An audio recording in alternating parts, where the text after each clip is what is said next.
Welcome to the Private School Leader Podcast, where private school leaders learn how to thrive and not just survive as they serve and lead their schools.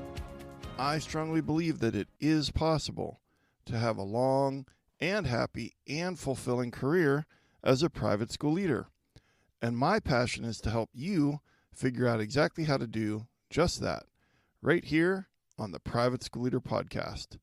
And I'm your host, Mark Minkus.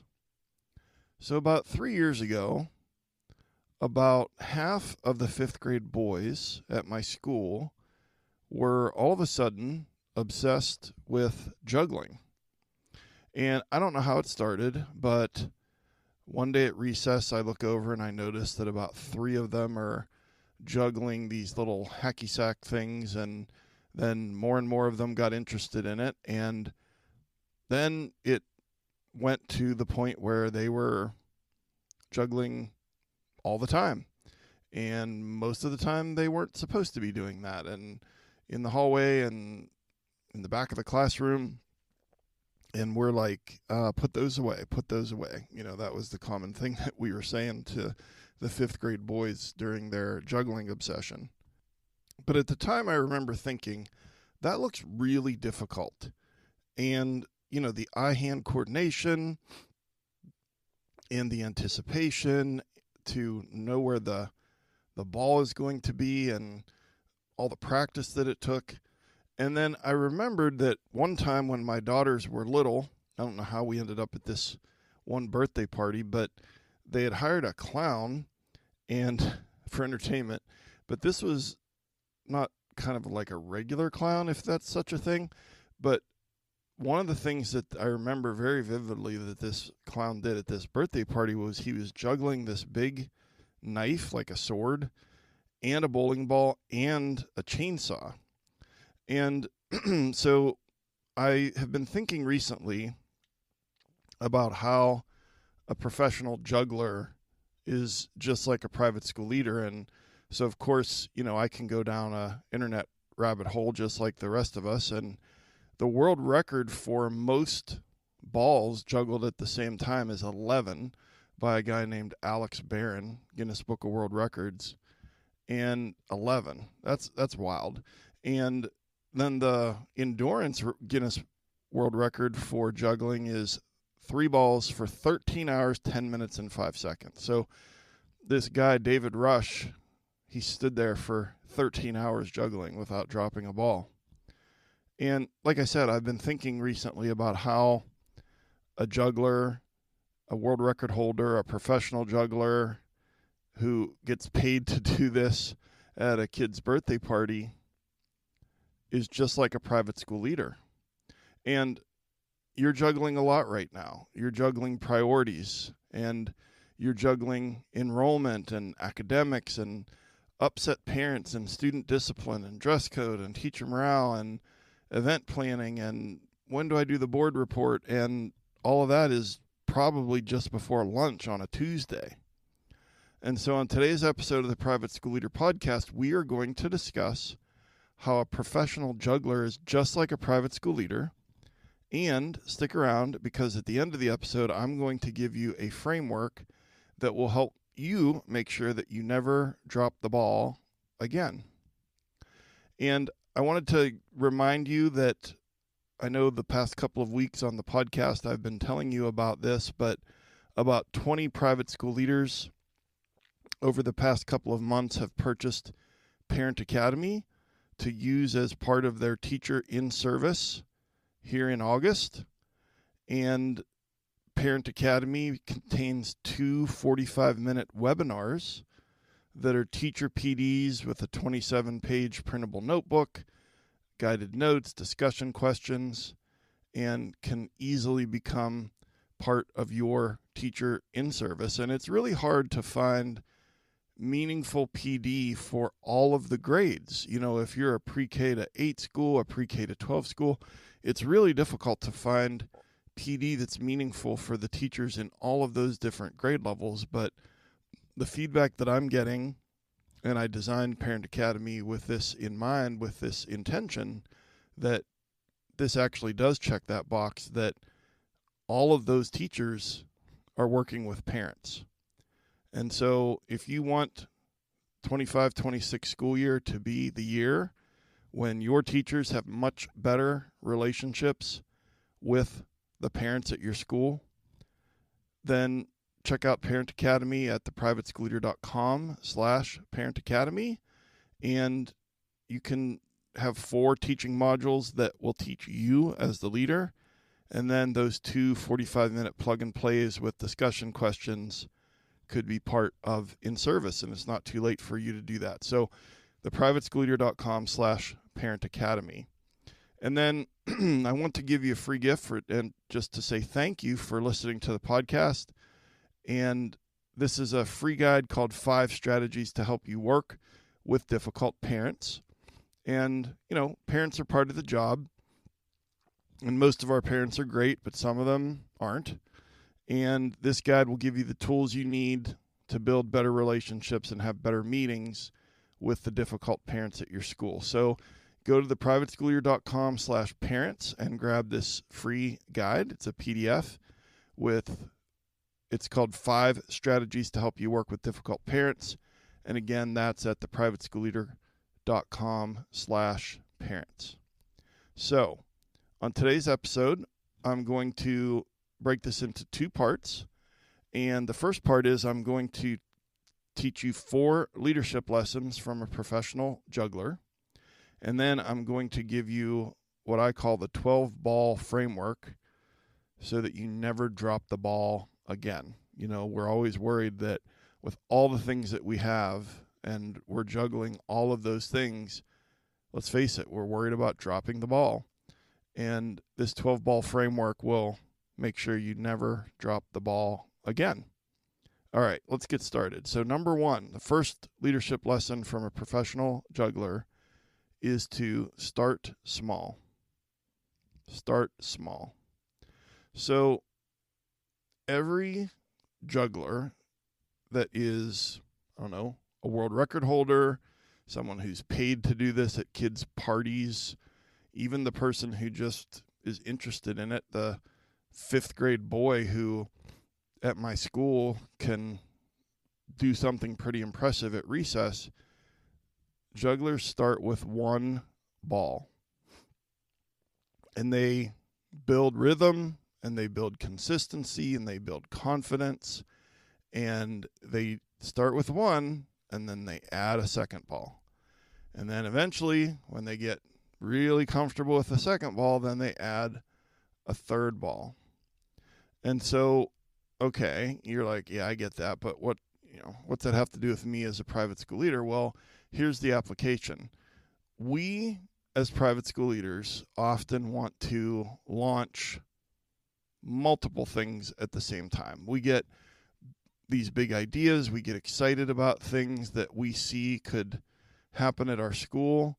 And again, I don't know about you. I'll just speak for myself, but sometimes I just want to, launch more than one thing at a time, improve more than one thing at a time. And as you know, probably from experience, that's a big turnoff. It can negatively impact morale. It can cause your teachers to get discouraged and to lose focus. And even the thing, and even if the thing that you start with or that you want to do, one of the multiple things that you want to do this school year, it could, even if that thing is awesome, it's not going to be received in that way if there's multiple things being rolled out at the same time.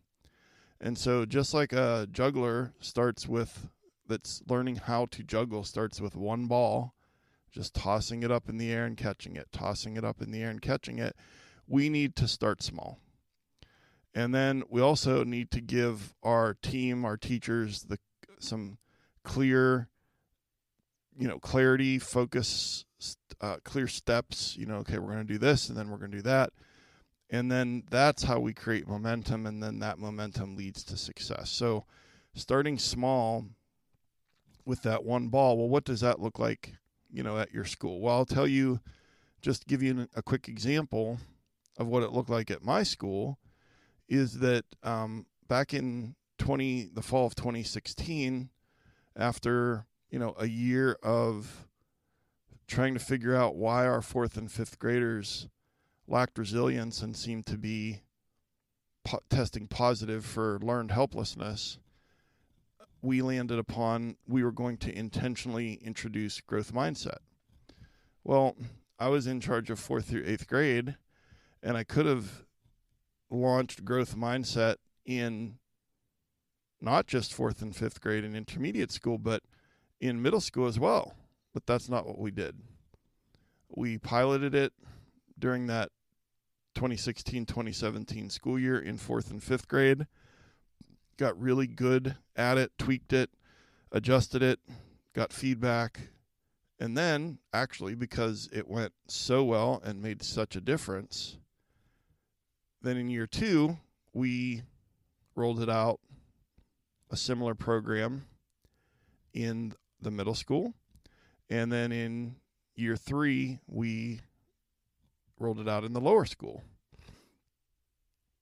And so we didn't just start with the whole school at the same time. And I think you see where I'm going here. So that could be, I don't know, a math curriculum or some other initiative. But another example at our school is responsive classroom. In year 1 was lower school, and then it gained momentum there, and it was really great. Year 2 was intermediate school, and then year 3 was we started to use the responsive classroom model in our middle school advisory. And, I want you to think about it this way. Another advantage to starting small, and this is certainly true in my experience, that you start to do it, let's say with the growth mindset rollout in intermediate school, there's a lot of enthusiasm and excitement about it because the teachers in 4th and 5th grade saw, oh, wow, this is really making a difference. That makes it easier to roll it out and for teachers to get excited and adopt it in the other divisions or other grades in your school. And so instead of doing it all at once and then you meet that resistance because it's change, and most people don't like change, if you pilot it in a small part of your school, whatever it is, and you really focus your energy on that for it to start well, then that can build the excitement and enthusiasm and increase the buy-in and decrease the resistance to wanting to adopt that in the other parts of your school. And so that's what it means to start small, and jugglers start with just one ball.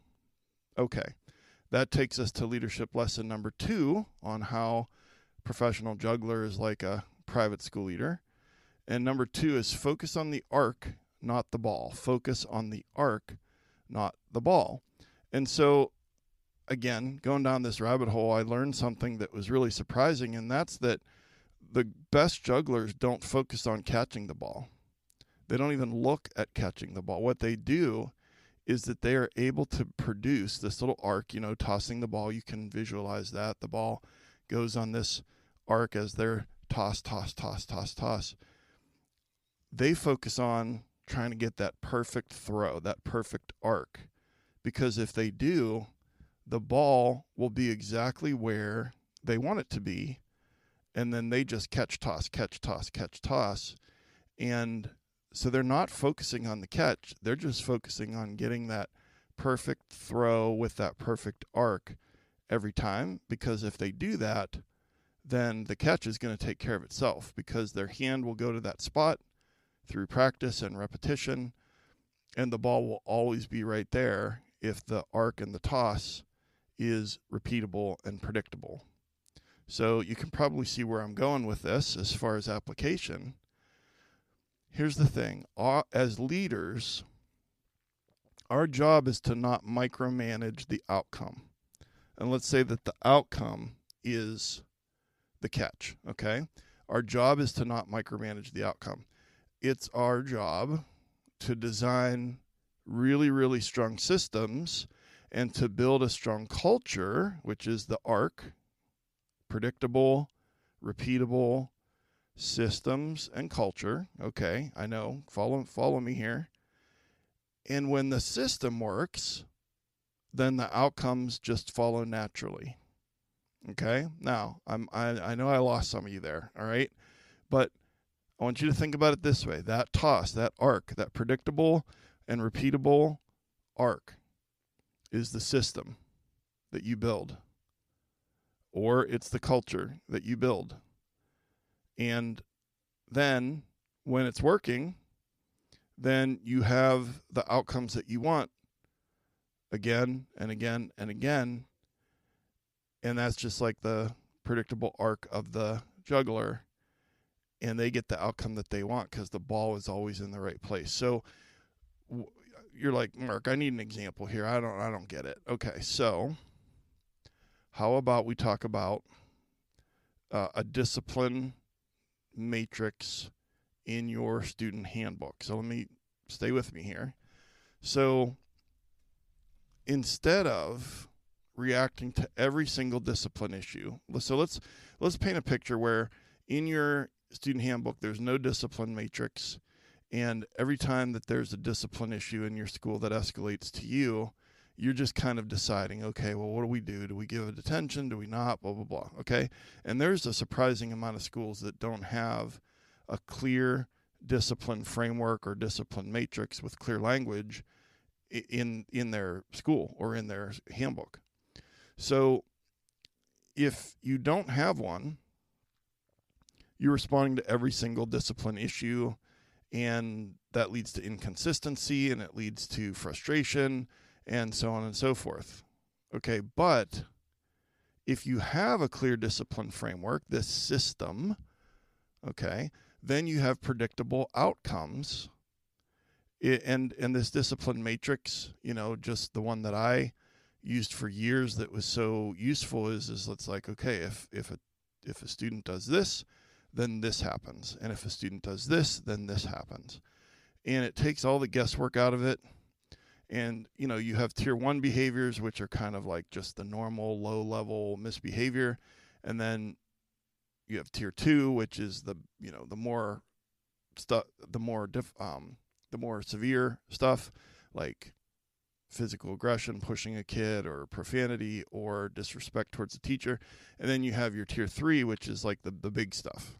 Someone is vaping, or someone, I don't know, is looking at porn on their phone or something like that. Okay, so you get the idea, and I know many of you know exactly what I'm talking about because you have it at your school. But my point is I'm trying to draw a picture for you of scenario A is that doesn't exist, and so there's no predictability. It's all over the place. There's frustration. There's a lot of decision fatigue on your part as the leader. Or you have this framework. You have this system. And so the framework is the arc. It's the predictable thing, time and time again. The toss, so that the catch is always made and the ball is always in the right place. The arc is the system. The arc is the framework. And so then the outcome is going to be with this discipline matrix is fewer disruptions, less frustration, consistency, better student behavior, more understanding and support on the part of the parents, so on and so forth. So however you want to apply this for you, the bottom line is I want you to just visualize that toss, it being predictable, and then there's an outcome that is the desired outcome, that in our schools we need to have predictability. We need to have systems. We need to try to build that great culture that we're after. And when the arc is a good one, and then another good one, and another good one, then the outcome is what they want, the juggler wants. When our system is in place, and it's a good one, and it's consistent, then we get the outcomes that we want in our schools. All right, we're talking about the 4 leadership lessons from a professional juggler. And number 3 is to practice daily with persistence. No one becomes a great juggler in a day. I don't know, maybe that's possible, but it is something that takes time. It takes consistent and probably daily practice. The best jugglers, again, I told you I went down a rabbit hole in looking into juggling that I don't know anything about. It even just 10 minutes a day builds that muscle memory and builds that control and that repeatable, predictable arc and the catch and all the things. So it's practice, practice, practice, practice daily with persistence. Okay. So what are some things that we can think about that would be an application there? Well, I'll give you two. So if we're practicing, if we're doing something every single day, I'm thinking about two things. I'm thinking about the culture at your school, and I'm thinking about you building your leadership skills. So I'm going to link in the show notes at theprivateschoolleader.com/episode 146. I'm going to link episodes 143 and 144, which were part 1 and part 2 of 6 ways to significantly improve the culture at your school. And so if you do the things in those episodes and you do them every single day consistently and you just work at it, then over time you can improve the culture at your school. Because a great school culture doesn't come from just having a couple of really big, well-run, positive events at your school. You know, those are great. The big festival or the big carnival or the whatever, those are awesome. And they might be evidence of a great culture, but, you know, a couple awesome parent-facing events a year doesn't mean you have a great culture at your school. It comes from the small stuff every single day that builds trust and improves communication and improves, you know, outcomes, teacher and student outcomes. And so it's not built in a day. It's built daily over time. And that's the idea behind, you know, the practice. So that's the culture. And then another application is leadership skills. And so you don't grow your leadership skills in a day. It's daily for the rest of your career, the rest of your life. And you're like, okay, well, how do I build my leadership skills? Well, a place to start is to just keep doing what you're already doing. You're listening to this podcast. I always end every episode with a call to action. You could listen to the podcast and do the call to action, and there's your weekly PD to help you grow your leadership skills as a private school leader. And just a quick example, it's like, okay, well, what could I do that's like a consistent thing? You create a routine, let's say you call it your touch point routine. And 15 to 30 minutes a day, you're walking the halls. You're checking in with teachers. You're offering encouragement. A lot of school leaders do that first thing in the morning during sort of like the homeroom arrival time. You know, I used to do it during the recess lunch block. But you put it on your calendar. It's something that's repeatable day after day after day. You're pouring into your people. You're checking on your people. And, you know, it seems low stakes. It seems like low-hanging fruit. It seems like, oh, well, that's easy. You and I both know it's not easy because the tyranny of the urgent derails that. And then it's the end of the year and we look back on it. You're like, oh, man, I wish I had done blank, or I wish I had spent more time doing blank. So we're going to schedule our good intentions, and a way to fulfill this third lesson of practice daily with persistence is, you know, if you want to build your leadership skills, I talked about, you know, the podcast and applying the call to action. But if you want to improve culture, it's about being visible and checking in with your teachers. And it doesn't have to be hours a day. You know, like I said, 15 minutes a day, walking the halls, checking in, and just doing that every day. And then some days will be derailed by things, but at least it's a routine that is building culture, building trust. And then, like I said, that brings us back to this: how do I, in shoe leather, apply practice daily with perseverance? That's an example of how to do that.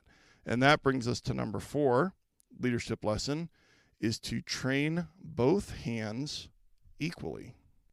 Okay, so it makes sense that jugglers don't just rely on one hand. I mean, you certainly can juggle a bunch of balls with one hand, but you can juggle way more with two hands. And so they juggle both, they train and practice and build their dexterity and their eye-hand coordination with both hands. And, I played a lot of basketball in high school, and, I was good for high school, but I didn't play in college. I played a lot of pickup ball in college.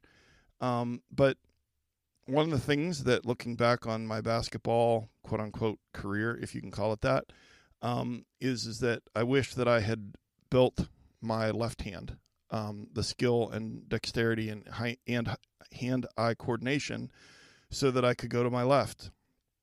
And I was pretty good at going to my right, not very good at going to my left. And so jugglers, balance is the key. Body and brain working together in harmony, training, practicing, using both sides. Okay.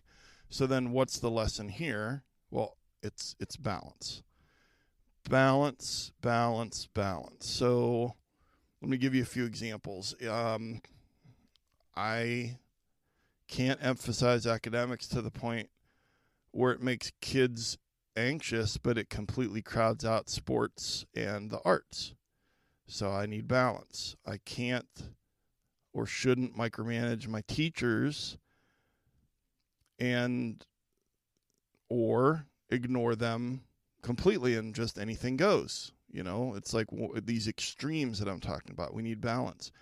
If your school's discipline, your school's discipline policy, it can't be militaristic and severe and just kind of like watching kids like hawks, waiting for them to mess up so that you can, play whack-a-mole with them. That's one extreme. But the other extreme is like, who cares? Anything goes. We need balance. And so, I can't just have my head in the clouds and only ever be talking about vision and where we're going and these lofty aspirational things about our school. We also need logistics and systems. And so it's people and systems and heart and strategy. And so again, is that easy? No. It's one of the hardest things you'll do as a leader is to strike that balance. But sometimes it takes stepping back and being a curious observer of how you are running your school. What are you emphasizing? Where's your time? Where's the time and the money going at your school? And do we need a little more balance in this one area? And so an example could be, and I like this one, as I was researching this, I decided to just pluck this example and apply it here, is, I told you, I think at some point in a recent episode, that I was a lot boy when I was in the summer after my freshman year of college and after my sophomore year of college. And what a lot attendant or lot boy does at a car dealership is basically run around like crazy for 12 hours a day, and you're washing cars and moving cars, and you're basically doing anything that needs to be done. And so I had some exposure to the used car business during a couple of summers. So here's what I know. My best friend, who was my best man at my wedding, he grew up as the son of the person who owned the car dealership. And eventually he became like a general manager or this or that. But what they had him do as he was growing through his teens and his early 20s is that he would be involved in every operation of the business. So he would be at the place where they detailed the cars. He would be at the place where he would go to the auctions where they would purchase the cars. He would be involved with like following a salesperson around. He would be involved with all the different aspects. And so think about it in any business, a restaurant, they understand every single part of the operation. And then they work their way up, and the best chefs in the world, as I understand it, is that they spend certain time at restaurants with French cuisine and Italian cuisine and different Mediterranean cuisine and all the different parts of the operation of the restaurant. You're like, okay, what's that have to do with me? Well, I think that in order for us to have that balance that we're seeking as leaders, that we need to make sure that we're understanding the operations everywhere in the school. And so if that's carpool, some of the time we need to be in carpool. And if that's how how do the custodians and the maintenance team, like, how's that working as far as like the maintenance request and then the workflow and the purchasing and the this and that? I'm not saying you have to become an expert on everything, but I think that because most of us came up through as teachers, I'll just speak for myself, I tended to spend most of my time with teachers and kids and didn't spend very much time immersing myself in trying to observe and understand the other parts of the operation. And so it's important to, in order to have this balance that I'm talking about, is to kind of throw yourself into those different parts of the school operation, the organization, kind of walk in those shoes, walk in your team's shoes, and that actually helps with the balance. All right. So before we wrap it up, I told you I was going to give you the 12 ball framework so that you never drop the ball again. So let me just hit you with this real quick. So it's called the 12 ball framework because we're going to juggle 12 Nerf balls. But I just love the fact that I didn't plan on this, but I've been talking about the 12 ball framework to my coaching clients for a while, but I didn't plan on the fact that the world record for juggling is 11. And I think that's kind of cool because that just means that we as private school leaders are juggling one more ball than the world record holder. And that sounds about right to me. But anyways, I want you to imagine these 12 balls, that 4 of them are red, 4 of them are yellow, and 4 of them are green. And you're juggling, and you're juggling, and you're juggling. 4 red, 4 yellow, 4 green. These represent the urgency and importance of the tasks that you're juggling, because most of us are just juggling, and we're not taking a moment to differentiate and to sort of sort by urgency and importance. And so you have this task list, and it's just this blurry kind of Mount Everest intimidating task list. And if we don't sort in our mind how important and urgent they are, then everything is a 7 out of 10 and everything is due later today. Okay? I hope you're following me here as far as like all tasks are not created equal. All tasks don't have the same amount of importance. All tasks don't have the same deadline. But when we just do and do and do and do and what's next, because we have a bias towards action and because we have a bias towards problem solving as a private school leader, then we just keep juggling and we just keep adding more and more balls, but we treat all of them as equal, and that's not true. So the first big takeaway from the 12 ball framework is that we have some red, some yellow, and some green. And so we're juggling. And then we're going to solve some problems. We're going to try to pause and respond instead of react. We're not going to adopt someone else's definition of urgency. That's how we get to juggling 12 red balls, is because we just think everything is urgent because we're adopting other people's definition of urgency. So we're not going to do that. But here's the key to the 12 ball framework. As you juggle, you're going to focus on handling the 4 red balls and the 4 yellow balls on that given day. And you're not really going to focus on the 4 green balls, because if 1 or 2 or 4 of those green balls, quote unquote, drop, or at the end of the day you didn't get to them, you're just going to set them down on your desk, and then the next morning you're going to pick them up and you're going to start juggling again. And I was saying, well, you're never going to drop the ball again. Here's the thing. What I really want for you to have this framework in your mind is that you're not going to drop a red ball or a yellow ball, and it doesn't matter if you drop a green ball. Okay? So I want you to hear that again. You're juggling, and you're going to handle the 4 red and the 4 yellow, and it doesn't matter if you drop the green ball, because they're green, because they're low value, because they're low priority. And so you're not really dropping them at all. You're just setting them down and then picking them up the next morning. And so I just felt like that fit, obviously, with our topic for today, is to give you this 12-ball framework. And if you think about it and you kind of just start to dabble with that a little bit, then you're never going to drop a ball again because you're setting them down, you're not dropping them, and you're focusing on the more important ones. All tasks are not created equal. All tasks are not as urgent as each other. And if you adopt this 12-ball framework, it's worked really well for my coaching clients, and I think it can work well for you also. So, what are the big takeaways from today's lesson? Well, 4 leadership lessons from a professional juggler. Number 1, start small. Number 2, well, let's go back. Number 1, start small. We're not going to roll out everything at the same time. We're going to pilot something in one part of the school. Number 2, focus on the arc, not the ball. That arc is predictable so that the ball is always going to be where it's supposed to be. The arc is equal to systems. They provide predictability. Number 3, practice daily with persistence. We're going to do the small things on a regular basis to, let's say, improve our culture or to grow our leadership skills. And then number 4 is to train both hands equally. And that reminds us that we need to have balance in our leadership. And then I taught you the 12-ball framework so that you never drop the ball again. You're juggling 4 red, 4 yellow, and 4 green. You're going to handle the red and the yellow.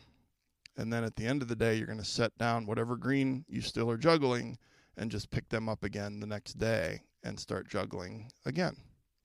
And your call to action for this week's episode is sometime in the next week, use the 12-ball framework with your tasks for the day and just try it. And try it for a couple days and see how it goes.